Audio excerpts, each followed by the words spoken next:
بیان کیا جاتا ہے کہ بنی اسرائیل میں دو بھائی تھے، جن میں ایک مسلمان تھا اور دوسرا کافر تھا۔ دونوں دریا کے شکاری تھے۔ کافر بت کو سجدہ کرتا تھا، مگر جب مچھلیوں کے لیے جال تیار کرتا تو اس میں ڈھیروں مچھلیاں آ جاتی کہ اس کو کھینچنا بھی اس کے لیے مشکل ہو جاتا۔ مگر مسلمان کے جال میں صرف ایک ہی مچھلی آتی تھی اور اسی پر صبر کے ساتھ خدا کا شکر ادا کرتا تھا۔ اتفاقاً ایک روز اس مسلمان کی بیوی اپنے مکان کی چھت پر گئی تو اس کی نظر کافر کی بیوی پر پڑی، جو زیور اور بہترین لباس سے آراستہ تھی۔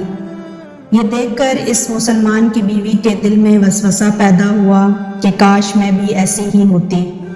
تو کافر کی بیوی بولی، تو اپنے شوہر کو اس پر آمادہ کر لے، وہ بھی میرے شوہر کے معبود یعنی بت کی عبادت کیا کرے، تاکہ تو بھی میری طرح مالدار ہو جائے۔ یہ سن کر مسلمان بھائی کی بیوی کچھ غمزدہ سی ہو گئی اور غمزدہ ہو کر نیچے آئی، اور جب اس کا شوہر گھر آیا تو اس نے بیوی کا حال دیکھ کر دریافت کیا کہ آخر کیا بات ہے جس سے تو اس قدر غمزدہ معلوم ہوتی ہے۔ تو وہ کہنے لگی، بس میاں، یا تو تم مجھے طلاق دے دو یا اپنے بھائی کے معبود کی عبادت شروع کر دو۔ یہ سن کر اس کے شوہر نے کہا، خدا کی بندی، تو خدا سے نہیں ڈرتی؟ ایمان کی دولت ملنے کے بعد یہ کفر کی باتیں کرتی ہے۔ تو عورت بولی، بس اب اس سے زیادہ باتیں نہ بناؤ، میں بھی دوسری عورتوں کی طرح اچھا لباس اور اچھے زیورات پہننا چاہتی ہوں۔ جب اس مرد مومن نے دیکھا کہ یہ عورت ضد پر اتر آئی ہے اور اس کا اصرار حد سے بڑھ چکا ہے، تو اس نے عورت کو تسلی دی، کہا، اچھا، گھبرانے کی ضرورت نہیں ہے، میں کل سے کاریگروں اور مزدوروں میں جا کر محنت کر کے تجھے روزانہ 2 درہم دیتا رہوں گا، تو اس سے اپنی حالت درست کر لینا۔ یہ سن کر عورت کو کچھ تسکین حاصل ہوئی اور سویرے ہی وہ مومن مرد مزدوری کی تلاش میں نکلا، لیکن کسی نے اس سے حال تک نہ پوچھا۔ یہ دیکھ کر وہ دریا کے کنارے پہنچا اور شام تک اللہ کی عبادت میں مصروف رہ کر رات کو جب گھر آیا تو بیوی نے دریافت کیا، آج تم کہاں تھے؟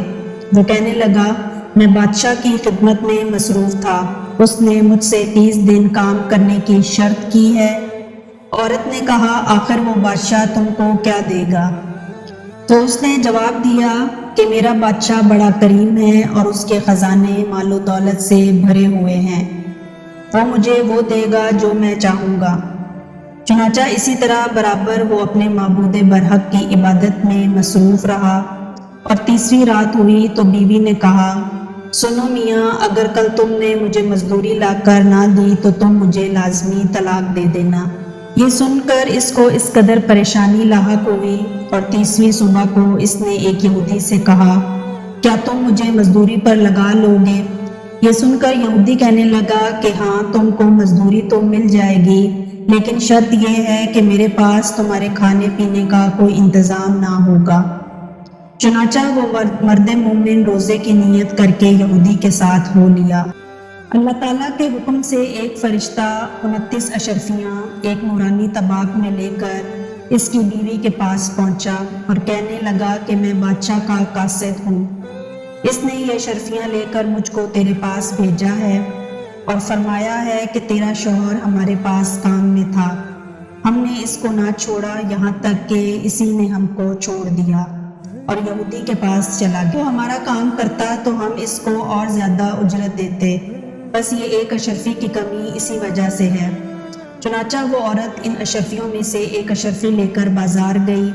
سونار نے اس کی 1000 قیمت عورت کے ہاتھ میں رکھ دی، اور جب شام کو وہ مومن مرد گھر واپس لوٹا تو عورت نے اس سے دریافت کیا کہ آج تم کہاں تھے؟ اس نے جواب دیا کہ آج میں ایک یہودی کے کام پر گیا ہوا تھا۔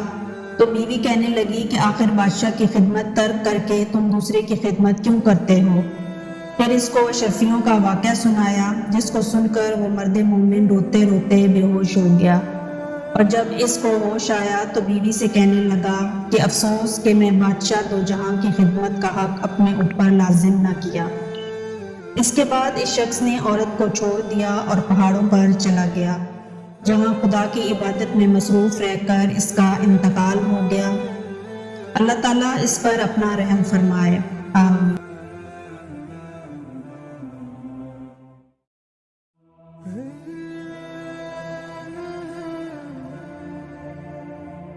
Hey